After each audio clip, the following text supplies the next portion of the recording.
Assalamualaikum warahmatullahi wabarakatuh. Jumpa lagi dengan channel Kang Opas. Jangan lupa bantu subscribe ya untuk mendukung channel ini. Terima kasih. Setelah membahas perhitungan menggunakan metode midpoint di video sebelumnya, berikut adalah tabel 5.2 yang merupakan perhitungan gambar 5.1 dengan menggunakan metode midpoint. Di video bagian ketiga ini, materi yang akan dibahas adalah mengenai elastisitas berubah di sepanjang kurva permintaan garis lurus, serta elastisitas dan total pendapatan. Yuk kita langsung saja. Setiap titik pada kurva permintaan linier memiliki kemiringan yang sama. Itulah yang membuatnya menjadi garis lurus. Sebaliknya, elastisitas berubah saat kita bergerak sepanjang kurva permintaan linier. Sebelum kita melakukan perhitungan untuk menunjukkan bagaimana elastisitas berubah sepanjang kurva permintaan, berikut adalah contoh kasus mengapa elastisitas dapat berubah saat kita memvariasikan harga. Contoh kasus, ketika McDonald menurunkan harga Big Mac-nya dari $3 menjadi $2,5 agar menarik pelanggan baru, dan hasilnya kebijakan tersebut menghasilkan banyak pelanggan baru yang menginginkan burger Big Mac. Singkatnya, permintaan relatif elastis. Kemudian McDonald terus memangkas harganya dari $2,5 menjadi $2. Ternyata pelanggan baru yang terpikat dari pemotongan harga cenderung turun. Selanjutnya, apabila McDonald kembali menurunkan harganya, apa yang akan terjadi? Maka McDonald akan kehabisan pelanggan yang tertarik dengan burgernya dengan harga berapapun. Hal ini tidak mengherankan, karena saat bergerak ke bawah, kurva permintaan garis lurus yang khas, elastisitas harga akan turun. Permintaan menjadi kurang elastis karena harga diturunkan. Di kasus McDonald, perlu dipertimbangkan persepsi pelanggan. Penurunan harga bukan solusi untuk meningkatkan jumlah pembeli. Apabila harga terlalu murah, kadang persepsi masyarakat akan barang tersebut akan menurun karena berbagai anggapan. Misalkan, kenapa harganya murah? Pasti ada apa-apa dengan bahan bakunya. Atau bisa juga karena produknya murah, maka gengsi pelanggan untuk makan di McDonald juga akan menurun, dan sebagainya. Pelajaran ini memiliki implikasi penting untuk strategi penetapan harga perusahaan. Perhatikan tabel 5.3 dan kurva permintaan pada gambar 5.3. Herb bekerja sekitar 22 hari per bulan di menara perkantoran di pusat kota San Francisco. Di lantai atas gedung terdapat kafe yang bagus. Jika makan siang di kafe seharga $10, Herb akan makan di sana hanya 2 kali sebulan. Jika harga makan siang turun menjadi $9, dia akan makan di sana 4 kali sebulan. Herb akan bekal makan siangnya dari rumah pada hari-hari yang lain. Jika makan siang hanya $1, dia akan makan di kafe 20 kali sebulan. Mari kita hitung elastisitas harga permintaan antara titik A dan B. Pada kurva permintaan pada gambar 5.3 terjadi pergeseran antara titik A ke B dikarenakan terjadi penurunan pada harga makan siang dari $10 menjadi $9 atau penurunan sebesar $1.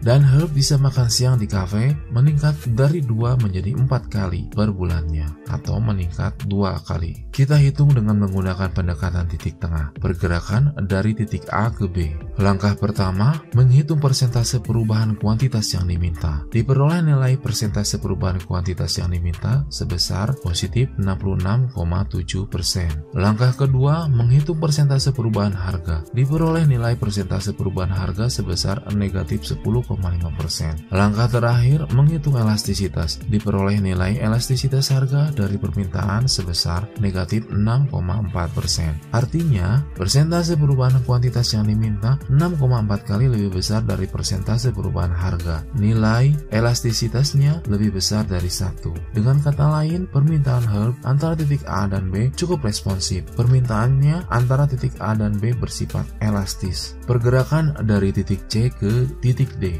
Sekarang perhatikan pergerakan berbeda di sepanjang kurva permintaan yang sama pada gambar 5.3, yaitu bergerak dari titik C ke titik D. Grafik menunjukkan bahwa dengan harga $3, Herb makan di kafe 16 kali per bulan. Jika harganya turun menjadi $2, dia akan makan di sana 18 kali per bulan. Perubahan yang dinyatakan dalam istilah numerik ini persis sama dengan perubahan harga dan kuantitas antara titik A dan B dalam gambar. Harganya turun $1 dan jumlah yang diminta meningkat menjadi 2 kali makan. Namun jika ditampilkan dalam persentase, perubahan ini sangat berbeda. Diperoleh nilai persentase perubahan kuantitas yang diminta sebesar 11,76%, perubahan harga diperoleh nilai sebesar negatif 40%, dan nilai elastisitas harga dari permintaan sebesar negatif 0,294%. Permintaannya antara titik C dan D bersifat inelastis karena nilai elastisitasnya lebih kecil dari 1.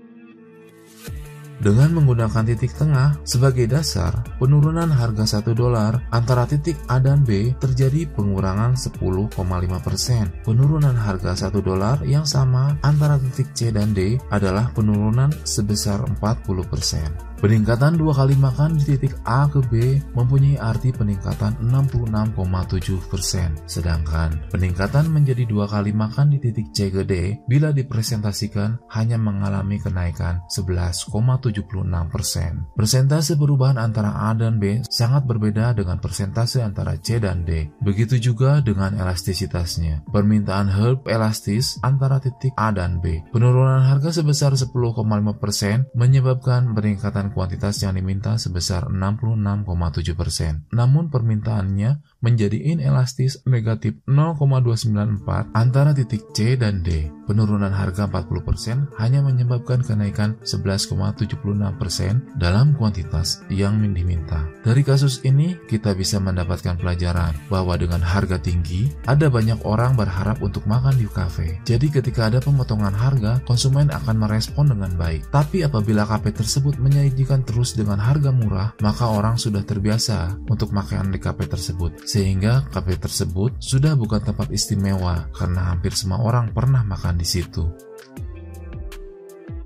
Gambar 5.4, titik perubahan elastisitas sepanjang kurva permintaan menunjukkan nilai elastisitas berubah sepanjang kurva permintaan linier. Pada titik tengah kurva permintaan, elastisitas adalah uniter, sama dengan 1. Pada harga yang lebih tinggi, permintaan bersifat elastis. Nilai elastisitas lebih besar dari 1. Dan pada harga yang lebih rendah, permintaan bersifat inelastis. Nilai elastisitas lebih kecil dari 1. Elastisitas dan total pendapatan atau total revenue. Negara-negara penghasil minyak atau OPEC telah berhasil menjaga harga minyak tetap tinggi dengan mengendalikan pasokan. Mengurangi pasokan dan menaikkan harga telah meningkatkan total pendapatan minyak ke negara-negara produsen. Tetapi strategi atau kebijakan ini belum tentu berhasil jika diterapkan pada kasus lain. Jika organisasi negara pengekspor pisang atau OPEC melakukan hal yang sama, strategi ini tidak akan berhasil. Mengapa? Faktor kunci yang membedakan pasar minyak dari pasar pisang adalah responsivitas pelanggan di kedua pasar tersebut terhadap perubahan harga. Ada banyak pengganti pisang. Ketika harga pisang naik, orang-orang hanya makan lebih sedikit pisang karena mereka beralih makan buah yang lain, misalkan nanas atau jeruk. Banyak orang tidak mau membayar harga yang lebih tinggi untuk pisang. Jika kartel pisang menaikkan harga, penjualannya akan mengalami penurunan volume yang besar dan pendapatannya akan menurun. Mengapa pasar minyak berbeda? Jawabannya terletak pada elastisitas permintaan. Kuantitas minyak yang diminta tidak responsif terhadap perubahan harga seperti halnya kuantitas pisang yang diminta. Dengan kata lain, permintaan minyak lebih inelastis daripada permintaan pisang. Dalam industri minyak, konsumen tidak banyak mengurangi konsumsi ketika harga dinaikkan. Akibatnya, kenaikan harga ini dapat menyebabkan peningkatan pendapatan bagi perusahaan.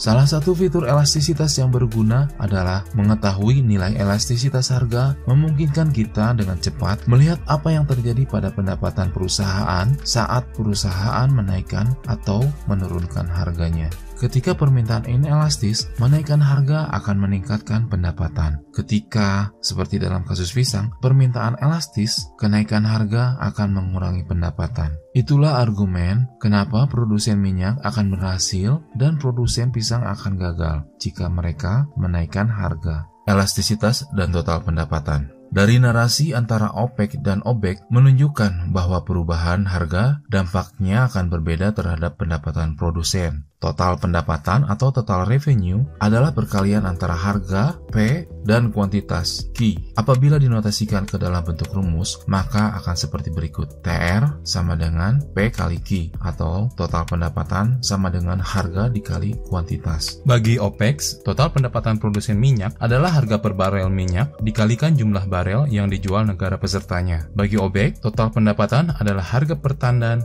dikalikan jumlah tandan yang terjual.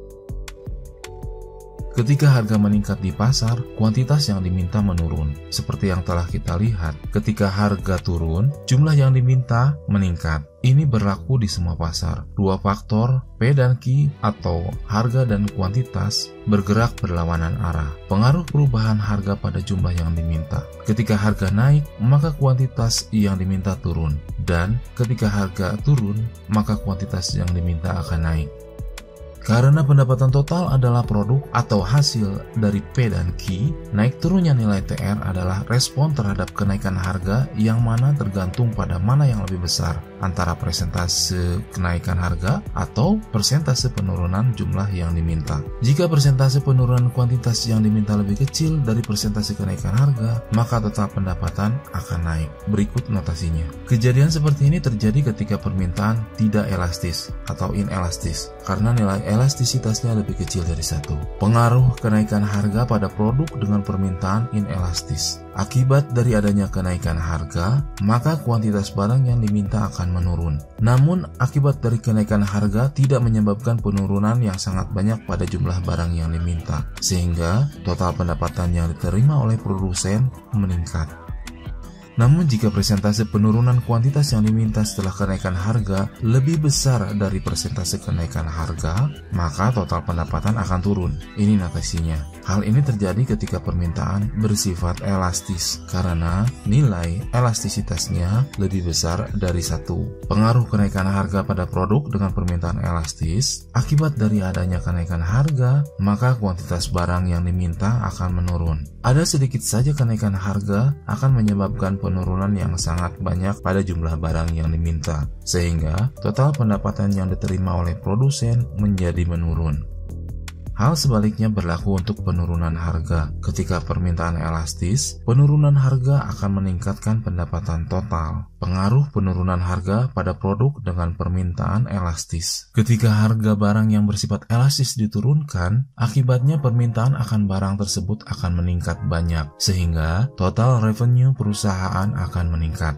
Ketika permintaan tidak elastis atau inelastis, penurunan harga mengurangi pendapatan total. Pengaruh penurunan harga pada produk dengan permintaan inelastis. Ketika harga barang yang bersifat inelastis diturunkan, pengaruhnya terhadap permintaan barang tidak terlalu besar. Akibatnya, permintaan memang meningkat namun perubahannya tidak banyak, sehingga total revenue atau pendapatan perusahaan malah akan berkurang.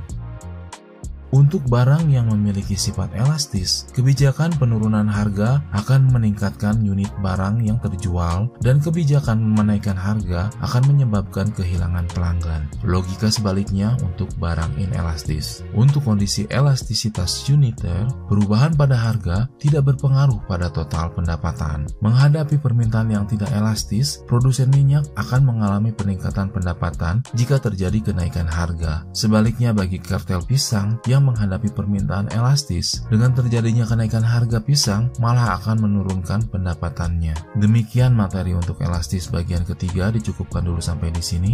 Materi elastisitas selanjutnya akan dibahas di video berikutnya. Jangan lupa bantu channel Kaopas dengan cara subscribe, komen dan likes-nya akan berpengaruh pada keberadaan channel ini. Nyalakan notifikasinya agar tidak ketinggalan video terbaru berbagi pengetahuan lainnya. Terima kasih. Wassalamualaikum warahmatullahi wabarakatuh.